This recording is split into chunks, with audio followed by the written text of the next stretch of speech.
Roman Abramovich a officialisé la mise en vente de Chelsea, 19 ans après son acquisition pour une somme inférieure à 200 millions d'euros. L'oligarque russe, s'il s'est rapidement mis en retrait des affaires courantes, a souvent participé lui-même aux négociations de transfert les premiers temps. En France, Jean-Michel Aulas est l'un des rares présidents à l'avoir côtoyé de près. Thomas Tuchel ne l'a vu qu'une fois, après la victoire finale face à City en Ligue des Champions l'année passée. Une rencontre impromptue qui avait inspiré ce commentaire pince sans rire de l'entraîneur allemand: c'était le meilleur moment pour ça, ou peut-être le pire, parce que ça ne peut qu'empirer après ça. Roman Abramovich, qui s'est résolu contre son gré à se séparer de son club de Chelsea, rattrapé par sa proximité passée avec Poutine et le gros temps sur les oligarques russes, vivait très loin de Londres depuis un bail. Dans les faits, il avait même donné les rênes opérationnelles à son ancienne assistante personnelle Marina Granovskaya, ne se montrant que très rarement dans le vestiaire après 2010.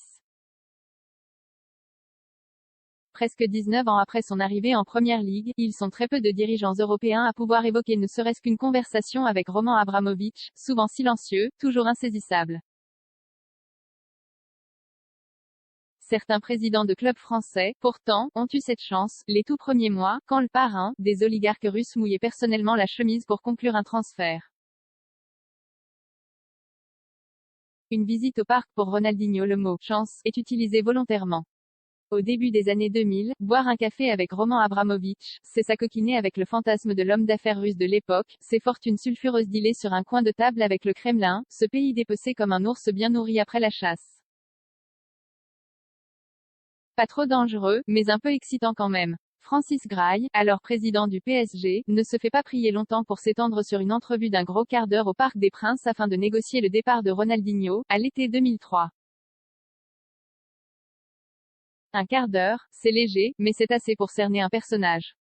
Les modalités de la conversation: déjà, il avait fait appeler mon secrétariat par un député de la Douma, un certain German Tekatchenko, il voulait qu'on se rencontre au Georges V. J'ai répondu qu'il était hors de question que j'aille au Georges V. C'était le jeu, vu que c'est lui qui voulait faire une offre. Abramovich s'exécute, je vois débarquer un petit bonhomme, pas force de la nature comme vous pouvez vous y attendre d'un russe, tout en jean, pantalon et veste comprise. Un type plutôt sympathique, pas du tout arrogant, presque timide, qui disait ne pas comprendre un mot d'anglais, ce qui complètement était faux, je pense.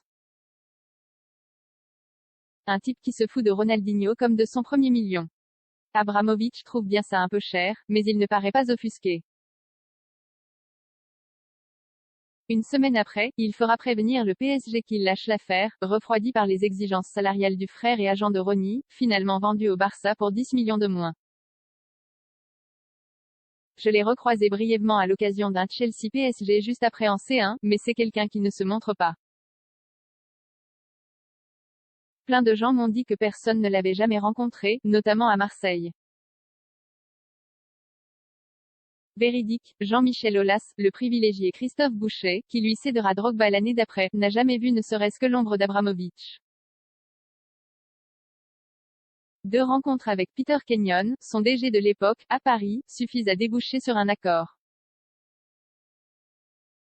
Mais preuve que l'oligarque n'a pas levé tous les doutes qui escortent son arrivée fracassante dans le foot, presque 200 millions claqués dès le premier mercato, le président de l'OM vérifie les coordonnées bancaires du virement, j'étais extrêmement méfiant, comme d'autres, je ne voulais pas qu'on touche de l'argent dont ne sait où.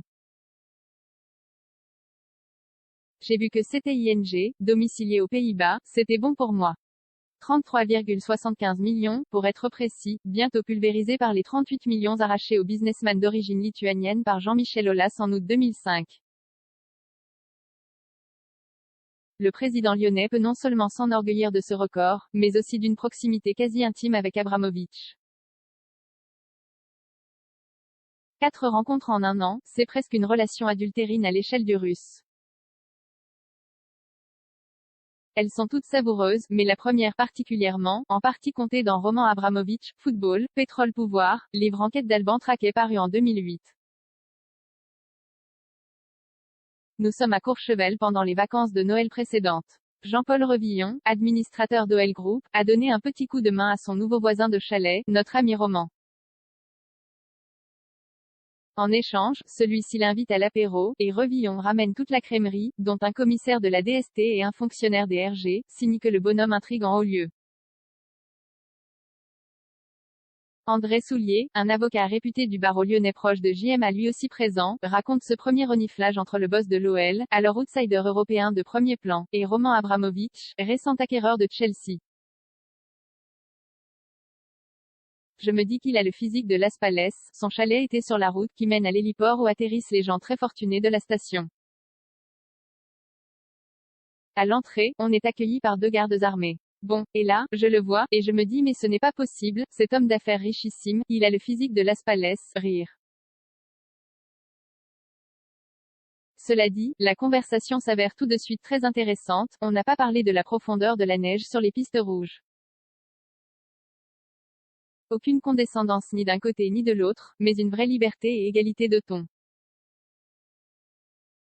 Une prise de contact en forme de premier tour de lèche-vitrine dans l'effectif lyonnais, avant un passage à l'action de Chelsea en juillet 2005 pour Michael Essien. Mais il faut oublier la chaleur des échanges de Courchevel. JMA retrouve sa rouerie bonhomme de fin négociateur, tantôt dédaigneux, tantôt suave, l'air de dire cause toujours, Essien ça se regarde de loin, comme la fille du colonel. Abramovich, pour se rattraper de lui avoir posé un premier lapin à Saint-Tropez, sort le grand jeu, l'hélicoptère pour servir de taxi sur la plage, puis une conversation à bâton rompu sur le pont du Pélorus, le yacht somptueux de l'oligarque, en balade dans la baie de Pampelonne. 3 heures sur le Pélorus pour acheter Essien c'est gagné, même si Olas fait durer le plaisir. Je suis arrivé en short et j'étais avec mon fils, explique ce dernier dans un récent papier de The Athletic. Ce n'était pas vraiment un rendez-vous formel. On a parlé de tout et de rien pendant 3 heures, mais surtout pas du sujet qui nous occupait. En me levant, je lui ai dit au fait Essien n'est pas à vendre, enfin pas à moins de 40 millions. Le transfert sera conclu une semaine plus tard pour 38 millions d'euros, toujours dans le yacht d'Abramovich. Rebelote de plus tard pour Florent Malouda, contre un chèque bien moindre et sans le romantour. Désormais patron du champion d'Angleterre et véritable puissance européenne, l'ancien gouverneur de Tchoukotka ne s'embête plus à jouer à la marchande, ni à côtoyer les agents qu'il a toujours évités. Plus aucun dirigeant français n'aura affaire à lui, sauf à Rennes, le dernier terrain de chasse des Blues en L1. Mais avec François Pinault, son ex-homologue breton, Abramovich préfère parler peinture. Les 2 hommes ont d'ailleurs un temps échangé leurs collections dans leurs galeries respectives.